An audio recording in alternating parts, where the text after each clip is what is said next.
22 हमारे वार्ड हैं जो पार्षद बनेंगे, ये हमारा सबका ऑफिस है और इसका आज उद्घाटन हो गया। और किसी चुनाव को जीतने के लिए सबसे पहले पूजा पाठ करके कार्यालय का उद्घाटन करना होता है, वो हमने पूरा कर दिया। आज से हमारे प्रोग्राम शुरू हो गए। हम 22 वार्डों के अंदर प्रोग्राम करेंगे और सिंबल पे हमारा चुनाव है। हम सब पिछली बार की तरह, जिस बार मदन चौहान जी को हमने यहाँ से बनाया था, इसी तरह से सुमन बहन जी को भी यहाँ विजय दिला के कुर्सी पे बिठा के और जमुनानगर की जो सरकार है उसका निर्माण करेंगे। पहले हम अपने कार्यकर्ताओं का सबका धन्यवाद भी कर दिया, क्योंकि केंद्र के अंदर सरकार बनी, मोदी जी तीसरी बार प्रधानमंत्री बने और जब प्रदेश का चुनाव आया तब प्रदेश की सरकार बनी।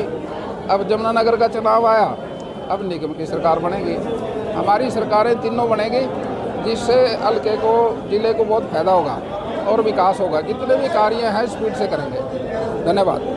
सर, जहाँ जहाँ भी निकाय चुनाव है पूरे हरियाणा में, तो क्या मानते हैं बीजेपी की क्या स्थिति वहाँ रहने वाली है? मेयर क्या भाजपा के ही बनेंगे जहाँ जहाँ भी? नहीं, देखिए मैडम, ये तो बात आपने ठीक पूछ ली।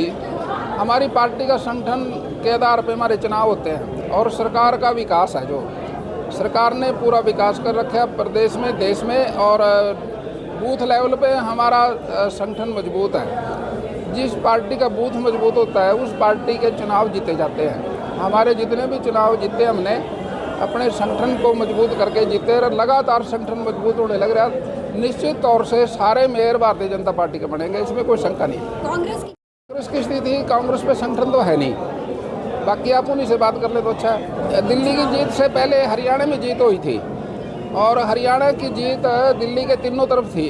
हरियाणा दिल्ली के 3 साइड में है, तो ये तो हमारी पार्टी का पहले से रुझान था लोगों में।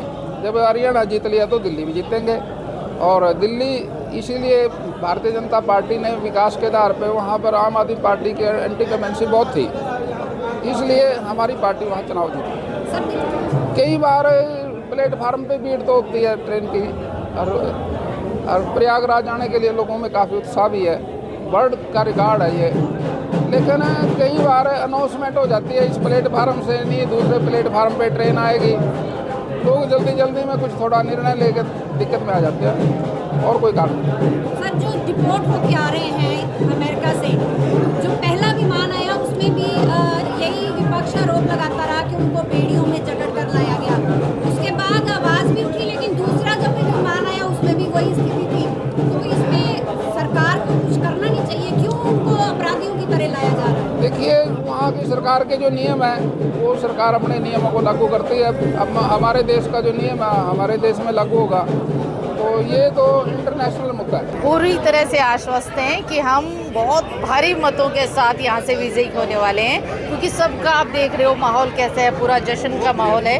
तो 100% हम विजयी हासिल करेंगे, सभी की सपोर्ट के साथ बनेगा 200%।